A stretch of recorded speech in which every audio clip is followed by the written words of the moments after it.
My dear and esteemed viewer, I now present for your consideration and appreciation the further readings of METAHUMAN, written by Deepak Chopra, MD, When the Illusion Crumbles.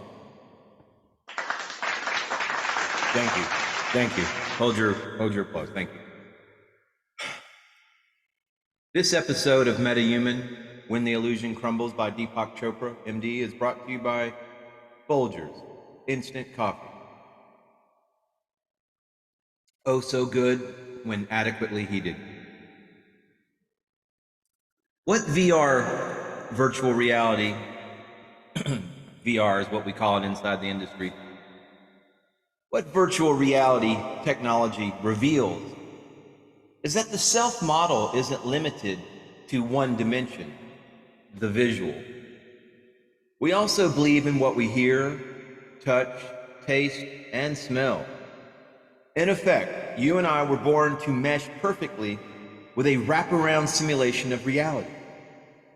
But there's a hidden ability in the human mind that we cannot overlook. This is the ability to disconnect, to stop identifying with the illusion. Pulling a rabbit out of a hat amazes children because they believe what they see. Once you discover that a hat can have a false bottom, the trick doesn't change, but how you relate to it does. There is no illusion for the magician who has performed the hat and rabbit trick hundreds of times. He might feel impatient and bored, wanting to get the whole act over with so that he can eat his dinner. Once an illusion loses its fascination, it loses everything. Now, the opposite is true, however, when it comes to dismantling the self-model, the wraparound stage set that each of us inhabits. Once you see through this illusion, life suddenly becomes more fascinating. Such is the testimony of people who had the illusion crumble around them, usually without any warning or effort on their part. I recently met someone to whom this happened.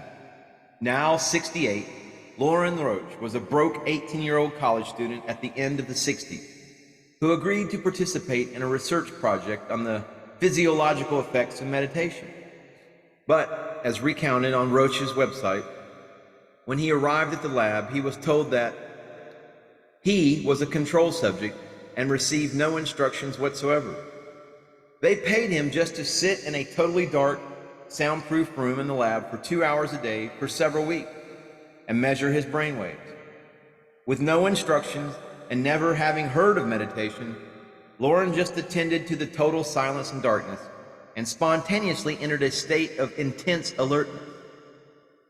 This was a startling and unexpected experience, which he found very absorbing while it lasted. A few months later, someone handed Lauren a book of 112 meditations based on ancient Sanskrit sutras, sayings or teachings, from India. He was delighted to find that he had spontaneously had some of the experiences described in these centuries-old texts. For a Western adolescent to have a predilection for meditation is as remarkable as having innate musical talent, but Roach went further. He attended a festival of Bhakti devotees in Joshua Tree National Park in the California desert. In India, Bhakti is the most popular form of worship, consisting of love, faith, and devotion as the path to enlightenment. The most common daily practice is chanting, which Roach was there to participate in. But the heat was oppressive, and his energy was starting to wane. As he describes the experience, what sounds good right now is to go jump in a nearby cool saltwater pool. As I get out of hearing range of the festival, I realize the chanting is still going on inside me, and although it is quieter, this internal soundtrack feels powerful. Somehow my atoms are dancing and singing the hymns of praise to the goddess and the god, Devi and Shiva. It's the Bollywood of the atoms. Today, Roach continues to dance in praise of the goddess and the god, and he has written a translation of the 112 Shiva Sutras that is considered among the most ecstatic. Here are some samples, all based on merging the ancient text with his own personal experiences. Shiva is singing to Devi. Rivers of power flowing everywhere, fields of magnetism relating everything. This is your origin. This is your lineage. The current of creation is right here, coursing through subtle channels, animating this very form. Follow the gentle touch of life, safe as the footprint of an ant, as tiny sensations open to vastness.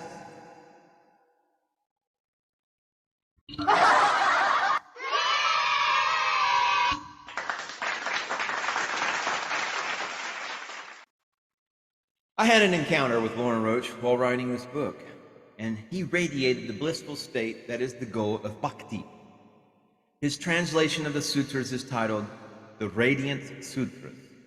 I bought a copy to read on an airplane, and its personal authenticity surpasses any other version I know. The dance of atoms is real for him. Power sings as it flows, electrifies the organs of sensing, becomes liquid light, nourishes your entire being. Celebrate the boundary where streams join the sea, where body meets infinity.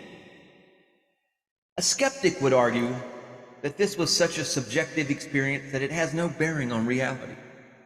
The atoms that dance are in Lauren Roche's imagination, not in a physical lab. The physical world doesn't feel like a simulation. It feels totally real, and when we see something fantastic in our imagination, like a flying dragon, we don't run away to escape the fire it breathes. But this argument misses the point. Everything is mind-made, including fire's heat and its destructive ability. This only shows how complete the illusion is. Fire-breathing dragons are imaginary, and a forest fire isn't. As part of the simulation, the physical world operates the way it operates. Fire is hot, ice is cold. Trees burn down, water freezes. The key is identification. Once you identify with the simulation, you are embedded in it. You are a part of the whole setup, playing a passive role. If your involvement changes, so does your experience. You have a more flexible role to play. Take something as basic as pain. There is no objective way to measure pain. People experience it very differently and unpredictably. In a typical pain experiment, participants place their hands in ice water and are asked to rate the pain on a scale of 1 to 10, where 10 is excruciating. Even though the temperature of the water is the same for everyone, one person will rate the pain a 5, moderate, and another an 8 or 9, severe to excruciating.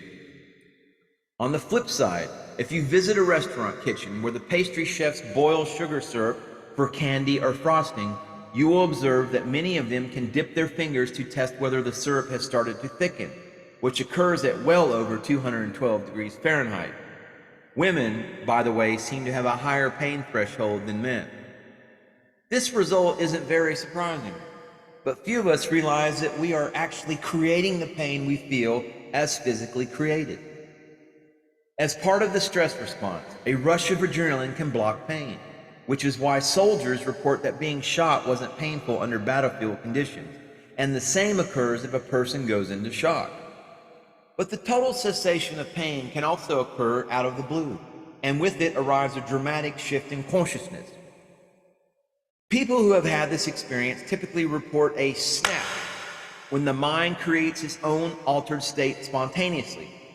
In the 2017 book, Stealing Fire, authors Stephen Kotler and Jamie Wheel give the striking example of Mikey Siegel, an MI-trained engineer who had become burned out with his lucrative job in robotics and artificial intelligence.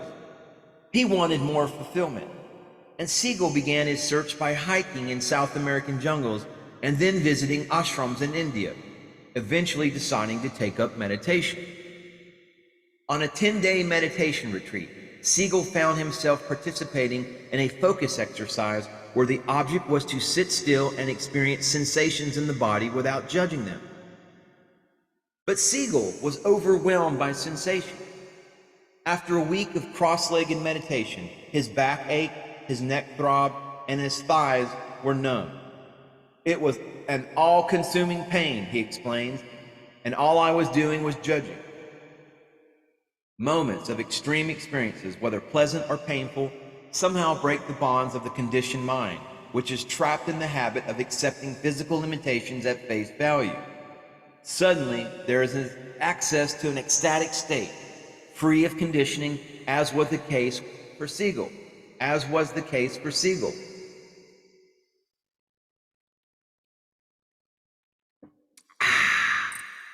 Something inside shifted. The part of his brain that had been judging suddenly turned off. It felt like freedom, Siegel explains. It was the most clear, present, and aware I had ever been. And if I could be in extreme pain and still remain peaceful and clear, then I thought maybe other people would do this too. In that instant, everything I believed about human potential shifted. Siegel wasn't merely astonished. He didn't let go of this experience, but rather chose to follow up on it. He fervently embarked on the project of engineering enlightenment, using meditation as one tool among many. For example, we can access calmness by slowing down our heart rate, using a wearable biofeedback device. We'll get to the whole topic of interfacing the mind with devices that enhance awareness, but there are some basic points to be made here.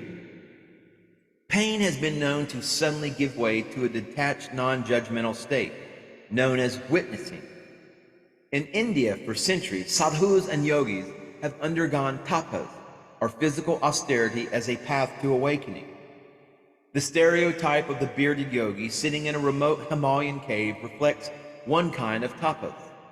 Putting stress on the body is found in disciplined Zen Buddhist meditations, where monks get up before dawn, consume green tea and a handful of rice, and then sit in meditation for hours with head and spine erect. As with Siegel, there will predictably be a snap moment when the mind pops out of its identification with pain and the struggle to stop it.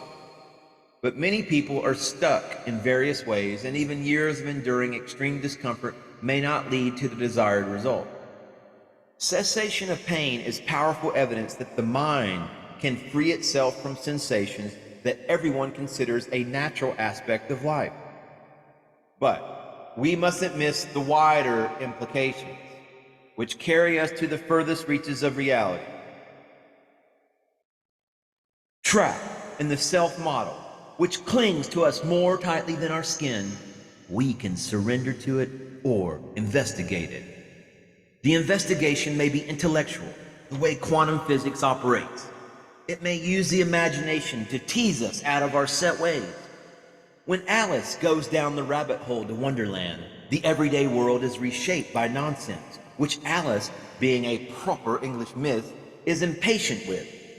As Alice watches the Red Queen play croquet using flamingos as mallets, or the Cheshire Cat disappear into thin air until nothing remains but his smile, her sensible protests aren't the readers.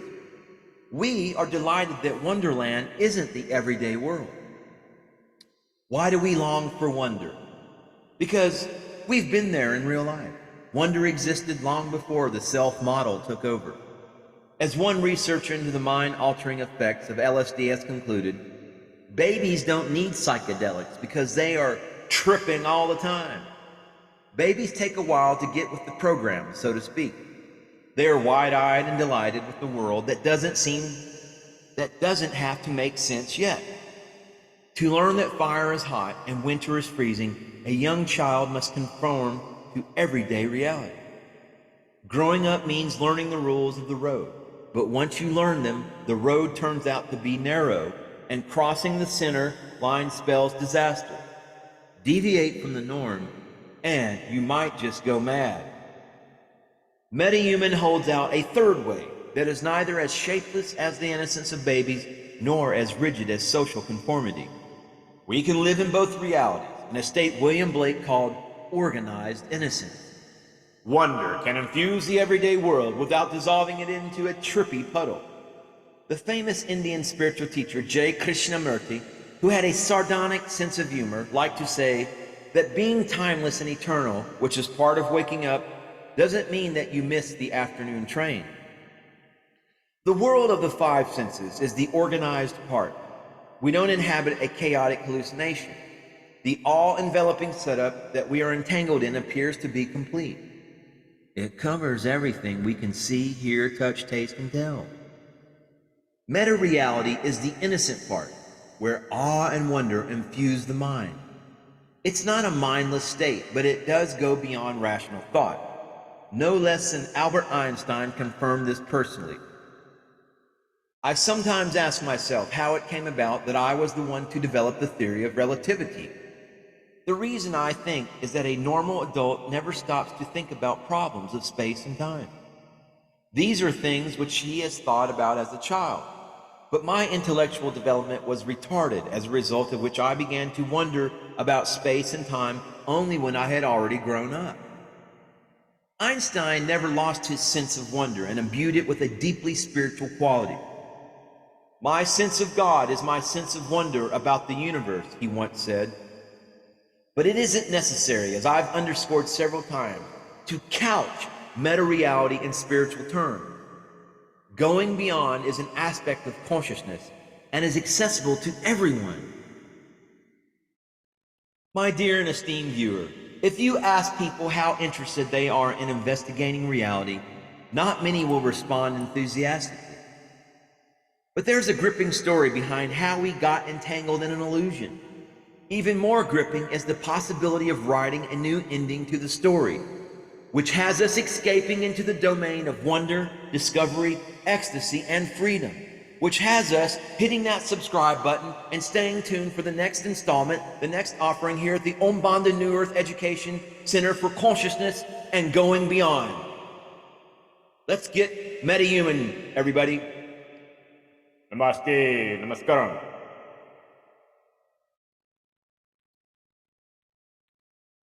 Oh yeah.